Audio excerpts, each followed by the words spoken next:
On considère la fonction f définie sur R par f de x égale racine carrée de 3 plus 2 sur x2 plus 1. On nous demande d'étudier la limite de f en moins l'infini et en plus l'infini. Nous allons écrire f sous la forme v rond u et utiliser le résultat que nous venons d'apprendre. Soit u, la fonction définie sur R par u de x égale 3 plus 2 sur x2 plus 1, et v, la fonction définie sur R par v de x égale racine carrée de x, et vous voyez que v de u de x est bien égal à f de x. On va le justifier. Pour tout nombre réel x, u de x est positif ou nul, u de x est supérieur ou égal à 3, donc u de x est supérieur ou égal à 0, donc u de x appartient au domaine de définition de v. Donc on peut parler de v de u de x. V de u de x, c'est racine carrée de u de x. Et encore une fois, on peut parler de racine carrée de u de x parce que u de x est positif ou nul. Et racine carrée de u de x, c'est racine carrée de 3 plus 2 sur x2 plus 1, c'est-à-dire f de x. Donc on a écrit f sous la forme v rond u avec les fonctions u et v que nous venons de définir. Une fois que f est sous la forme v rond u, on va étudier maintenant sa limite en moins l'infini, puis en plus l'infini. D'abord, la limite en moins l'infini. Donc, f est sous la forme v rond u, et on va donc s'intéresser à la limite de u de x quand x tend vers moins l'infini. U de x, c'est 3 plus 2 sur x2 plus 1. Quelle est la limite de u de x quand x tend vers moins l'infini?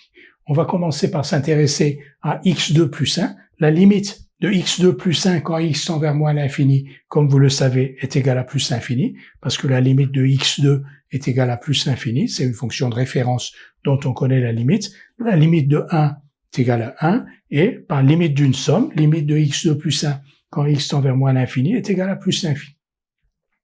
Maintenant, la limite de 2 sur x2 plus 1, par limite d'un quotient, la limite du numérateur est égale à 2, la limite du dénominateur, on vient de voir qu'elle est égale à plus l'infini quand x tend vers moins l'infini, donc la limite de 2 sur x2 plus 1 quand x tend vers moins l'infini est égale à 0. Et la limite de u de x qui est égale à 3 plus 2 sur x2 plus 1 est égale à 3 par limite d'une somme, parce que la limite de 3 est égale à 3 et la limite de 2 sur x2 plus 1, comme on vient de le voir, est égale à 0.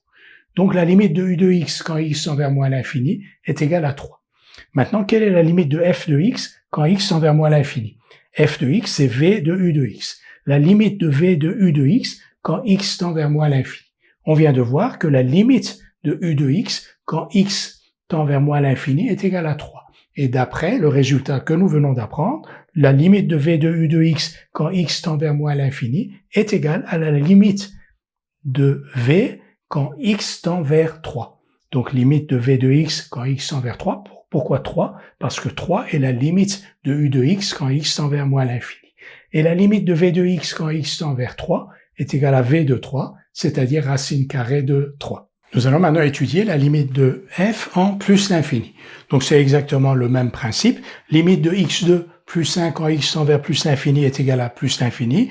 Par limite d'un quotient, limite de 2 sur x2 plus 1 quand x tend vers plus l'infini est donc égal à 0, puisque le numérateur a pour limite 2 et le dénominateur a pour limite plus l'infini. Et par limite d'un quotient, donc limite de 2 sur x2 plus 1 est égal à 0. Et la limite de u de x qui est égale à 3 plus 2 sur x2 plus 1, c'est-à-dire deux fonctions dont la limite de la première fonction est 3, la limite de la deuxième fonction 2 sur x2 plus 1 quand x tend vers plus l'infini est égale à 0, donc la limite de u de x quand x tend vers plus l'infini par limite d'une somme est égale à 3. Donc on a limite de u de x quand x tend vers plus l'infini égale 3. On cherche la limite de f de x quand x tend vers plus l'infini, qui est donc la limite de v de u de x quand x tend vers plus l'infini. Parce que n'oublions pas que f, on l'a écrit sous la forme v rond u. Et la limite de v de u de x quand x tend vers plus l'infini, d'après le résultat que nous venons d'apprendre, si la limite de u de x quand x tend vers plus l'infini est égale à 3, la limite de v de u de x quand x tend vers plus l'infini est égale à la limite de v de x quand x tend vers 3. 3 étant, je le répète encore, la limite de u de x quand x tend vers plus l'infini. Et la limite de v de x quand x tend vers 3 est tout simplement égale à v de 3, c'est-à-dire racine carrée de 3. Donc la limite de f de x quand x tend vers moins l'infini est égale à racine carrée de 3, et la limite de f de x quand x tend vers plus l'infini est aussi égale à racine carrée de 3.